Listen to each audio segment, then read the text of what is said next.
പ്രമേഹം 300, 400 ആ ഒരു റേഞ്ചിലിരിക്കുന്ന ആൾക്കാർക്ക് വരെ നമുക്ക് എങ്ങനെ മരുന്നില്ലാണ്ട് കുറച്ച് കൊണ്ടുവരാം, നോർമൽ റേറ്റിൽ കൊണ്ടുവരാം. ഭാവിയിൽ പ്രമേഹം വരാതിരിക്കാൻ വേണ്ടി നമ്മൾ ചെയ്യേണ്ട കാര്യങ്ങൾ എന്തൊക്കെയാണ് എന്ന് ഞാൻ ഈ വീഡിയോയിലൂടെ പറയാൻ പോകുന്നത്. ഹായ്, ഞാൻ ഡോക്ടർ രേഷ്മ, പ്രാണ നേച്ചർ ക്യൂർ മെഡിക്കൽ ഓഫീസർ.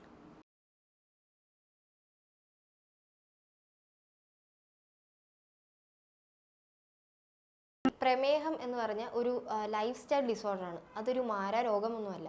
ഇത് നമുക്ക് കുറച്ചുകൊണ്ട് വരികയും വേണമെങ്കിൽ പൂർണ്ണമായി ഇല്ലാണ്ടാക്കുകയും ചെയ്യാൻ പറ്റും. ആകെപ്പാടെ 40% ഒരു ജെനറ്റിക്കൽ അസുഖമായിട്ട് പറയുന്നത്. ഇതെല്ലാവർക്കും വരണമെന്നില്ല.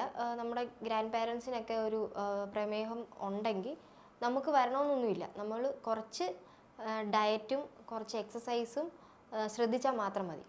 പഞ്ചസാര, കോംപ്ലക്സ് ആയിട്ടുള്ള അന്നജം എല്ലാം നമ്മൾ കംപ്ലീറ്റ്ലി ഒഴിവാക്കാൻ പറയുന്നത് എന്തുകൊണ്ടാണെന്ന് വെച്ചാൽ ഇതെല്ലാം പെട്ടെന്ന് തന്നെ നമ്മുടെ രക്തത്തിലെ ഇൻസുലിൻ അല്ലെങ്കിൽ ഷുഗർ കൂട്ടുന്ന ഭക്ഷണമായതുകൊണ്ടാണ്.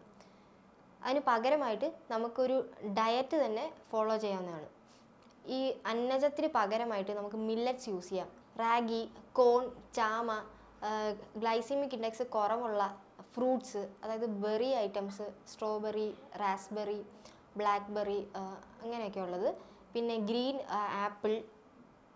ഭക്ഷണം കഴിക്കുമ്പോൾ കൂടുതലായിട്ടുള്ള ഫൈബർ, അതായത് ഇൻസോളിബിൾ ഫൈബർ കണ്ടൻറ്റ് ഭക്ഷണങ്ങൾ കഴിക്കാൻ ശ്രമിക്കുക. കാര്യം എന്ന് വെച്ച് കഴിഞ്ഞാൽ ഇത് നമ്മുടെ ബ്ലഡിലേക്കുള്ള ഷുഗറിൻ്റെ ഇൻടേക്കിനെ കുറയ്ക്കുന്നതാണ്. ഉച്ചക്കലത്തെ ഭക്ഷണത്തിൽ പകരം ഒരു ബൗൾ സാലഡ് കഴിക്കുന്നതായിരിക്കും നല്ലത്. സാലഡിൽ cucumber, carrot, beetroot, green leafy vegetables, cabbage, lettuce അങ്ങനെയൊക്കെയുള്ള ഭക്ഷണങ്ങൾ ഉൾപ്പെടുത്താൻ പറ്റുന്നതാണ്. പ്രമേഹ രോഗികൾ എപ്പോഴും കുറച്ച് എമൗണ്ട് ഭക്ഷണം കൂടുതൽ ഇൻ്റർവെൽസിൽ കഴിക്കുന്നതായിരിക്കും നല്ലത്. അതായത് നമ്മൾ സാധാരണ 3 നേരമാണ് ഭക്ഷണം കഴിക്കുന്നത്. ഈ 3 നേരം കഴിക്കുന്ന അതേ ക്വാണ്ടിറ്റി തന്നെ ഒരു 7 തവണയായിട്ട് ഒരു ഈക്വൽ ഇൻ്റർവെല്ലിൽ ചെറിയ ചെറിയ ക്വാണ്ടിറ്റി കഴിക്കുന്നതായിരിക്കും നല്ലത്. നമുക്കിനി പ്രമേഹ രോഗികൾ എങ്ങനെയാണ് ഒരു പ്രോപ്പർ മീൽ കഴിക്കുന്നതെന്ന് പറയാം. ഇപ്പോൾ രാവിലെ ആണെങ്കിൽ കൂടുതൽ എനർജറ്റിക് ആയിട്ടുള്ള ഭക്ഷണമായിരിക്കും കഴിക്കേണ്ടത്.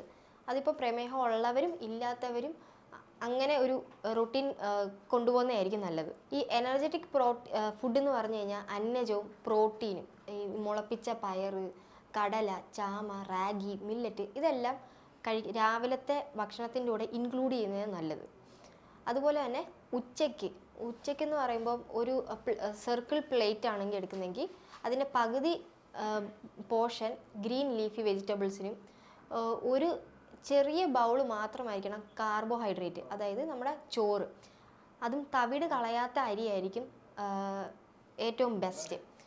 ബാക്കി പ്രോട്ടീൻസിനും ഫൈബേഴ്സിനും ഒരു ബൗൾ പ്രോട്ടീനും ഒരു ബൗൾ ഫൈബറും എപ്പോഴും ആ ഒരു മീലിൻ്റെ കൂടെ ഉണ്ടാവേണ്ടതാണ്. പിന്നെ ആൾക്കാർക്ക് ഉള്ള ഒരു സംശയം എന്താണെന്ന് വെച്ചാൽ, ചായ കുടിക്കുന്നതിന് എന്തെങ്കിലും തെറ്റുണ്ടോ ഡോക്ടറെ എന്ന്. ചായ കുടിക്കുന്നതിന് തെറ്റില്ല, പക്ഷെ എന്നാലും ചായ കുടിക്കുമ്പോൾ അത് മാത്രമായിരിക്കില്ല കഴിക്കുന്നത്. കൂടെയുള്ള ഒരു ബിസ്ക്കറ്റോ ഒരു കേക്കോ അല്ലെങ്കിൽ കടയിലെ എണ്ണ പലഹാരങ്ങളോ ഒക്കെ ആയിരിക്കും. ഈ എണ്ണ പലഹാരങ്ങൾക്ക് എന്താ പ്രശ്നമെന്ന് വെച്ച് കഴിഞ്ഞാൽ അത് ഭയങ്കര കാർബോഹൈഡ്രേറ്റാണ്. ഈ കാർബോഹൈഡ്രേറ്റ് നമ്മൾ ആമാശയത്തിൽ ഡൈജഷൻ പ്രോസസ്സിൽ ഇതിൻ്റെ ഫോം ഗ്ലൂക്കോസ് ആയിട്ട് മാറുകയും പിന്നെയും രക്തത്തിലെ ഷുഗറിൻ്റെ അമൗണ്ട് കൂടുകയാണ് ചെയ്യുന്നത്. അപ്പോൾ നമുക്ക് ചായക്ക് പകരമായിട്ട് ചായയിൽ അതുപോലെ തന്നെ ഈ തേയില നമ്മുടെ ബ്ലഡിനെ കോൺസെൻട്രേറ്റഡ് ആക്കുന്നു. അതും പിന്നെയും നമ്മുടെ ബ്ലഡിലെ ഷുഗർ ഇൻക്രീസ് ചെയ്യാനാണ് സഹായിക്കുന്നത്. അപ്പോൾ ഇതിന് പകരം നമുക്ക് കഴിക്കാൻ പറ്റുന്നതാണ് ഈ ഹെർബൽ ടീ പ്രിപ്പറേഷൻസ്. ചിലപ്പോൾ ഒരു ചുക്ക് കാപ്പി കഴിക്കുന്നതിന് കുഴപ്പമില്ല, അല്ലെങ്കിൽ ഹിബിസ്കസ് ടീ, അല്ലെങ്കിൽ ശംഖുപുഷ്പത്തിൻ്റെ ചായ, അതെല്ലാം കഴിക്കുന്നതായിരിക്കും നല്ലത്. ഈ ചായ നിർബന്ധം ഇല്ലാത്തവർക്ക് ജ്യൂസായിട്ട് കഴിക്കാം. അതായത് നമ്മുടെ വെജിറ്റബിൾ ജ്യൂസ് ആയിരിക്കും നല്ലത്. ക്യാരറ്റ്, കുക്കുംബർ ഇതെല്ലാം കുഴപ്പമില്ലാത്തതാണ്. പിന്നെ കൂടുതലും ആൾക്കാർക്ക് ഒരു കുറ്റം പറയുന്ന സ്വഭാവമുണ്ട്. അതായത് മരുന്നുകൾ കഴിച്ചുകൊണ്ടാണ് ഞങ്ങളുടെ അവയവങ്ങൾക്ക് പ്രശ്നം ഉണ്ടാകുന്നത്. അതൊരു ശരിയായ കാര്യമല്ല. ഞാനിപ്പോൾ എൻ്റെ ഗ്രാൻഡ് പേരൻസ് ആണെങ്കിൽ തന്നെ അവർ മരുന്ന് കഴിക്കുകയും അതിൻ്റെ കൂടെ ഒരു ബൗൾ പായസവും കഴിക്കും. അപ്പം പറയുന്നത് എന്താണെന്ന് വെച്ചാൽ ഈ പായസം കുടിക്കുമ്പോഴത്തേക്ക് ഞാൻ മരുന്ന് കഴിക്കുന്നുണ്ടല്ലോ, അപ്പോൾ ആ ഒരു ബാലൻസ് ഉണ്ടാകും എന്ന് പറഞ്ഞിട്ടാണ് ഈ ശീലം തെറ്റാണ്. അപ്പം തന്നെ ഒരു ഷുഗർ ഹൈക്ക് കണ്ടില്ലെങ്കിൽ പോലും ചില കേസസിൽ കാണാറില്ല, അങ്ങനെ കണ്ടില്ലെങ്കിൽ പോലും ക്രമേണ അത് ഓരോ ഓർഗൻസിനെ ബാധിച്ചു തുടങ്ങും. ന്യൂറോപ്പതി എന്ന് പറഞ്ഞു കഴിഞ്ഞാൽ ഈ പ്രമേഹം നമ്മുടെ നെർവസ് സിസ്റ്റത്തിനെ അഫക്റ്റ് ചെയ്യുമ്പോഴാണ് ഈ ഡയബറ്റിക് ന്യൂറോപ്പതി എന്നൊരു കണ്ടീഷനിലെത്തുന്നത്. അതായത് നമ്മുടെ കൈകാലുകൾക്ക് തരിപ്പ് തോന്നുക, അതിൻ്റെ ഫീലിങ്സ് തന്നെ നഷ്ടപ്പെടുന്ന ചില കണ്ടീഷനുണ്ട്. അതായത് ചൂടുവെള്ളം കയ്യിൽ വീണ് കഴിഞ്ഞാൽ അത് ഫീൽ ചെയ്യാത്ത ഒരു കണ്ടീഷൻ വരെ ചില ആൾക്കാരിൽ കാണപ്പെടാറുണ്ട്. നടക്കുമ്പം ഇങ്ങനെ ആ ഒരു കോർഡിനേഷൻ തെറ്റിപ്പോവുക, കാലിൻ്റെ ആ ബാലൻസ് തെറ്റിപ്പോവുക, അതെല്ലാം കാലങ്ങളായി പ്രമേഹ രോഗികൾ ചെയ്യുന്ന തെറ്റുകൾ കൊണ്ട് ഉണ്ടാവുന്ന ആഫ്റ്റർ എഫക്ട്സ് ആണ്. അതുപോലെ തന്നെ റെറ്റിനോപ്പതി നമ്മുടെ കണ്ണുകളുടെ ഞരമ്പുകൾക്ക് ബാധിക്കുന്ന ഒരു അസുഖമാണ്. ഇത് കൂടി കാഴ്ച ബ്ലൈൻഡ്നെസ് വരെ ഉണ്ടാവാറുണ്ട്. പിന്നെ വരുന്നതാണ് നെഫ്രോപ്പതിയിൽ നമ്മുടെ കിഡ്നി സംബന്ധമായ രോഗങ്ങളാണ് നെഫ്രോപ്പതി വരുന്നത്. ഡയറ്റിൽ ശ്രദ്ധിക്കേണ്ട കാര്യം എന്താണെന്ന് വെച്ച് കഴിഞ്ഞാൽ, ഞാൻ നേരത്തെ പറഞ്ഞിരുന്നു കുറച്ച് ഭക്ഷണം കൂടുതൽ ഇൻ്റർവെൽസിൽ കഴിക്കാമെന്ന്. പക്ഷെ ചിലരിൽ അതൊരു ബുദ്ധിമുട്ടുണ്ടാവും. അപ്പോൾ ഇടയ്ക്കിടയ്ക്ക് നമ്മുടെ ഒരു എനർജി കിട്ടാൻ വേണ്ടിയിട്ട് കുറച്ച് വെജിറ്റബിൾ ജ്യൂസ് ഇടയ്ക്കിടയ്ക്ക് കഴിക്കുന്നത് നല്ലതായിരിക്കും.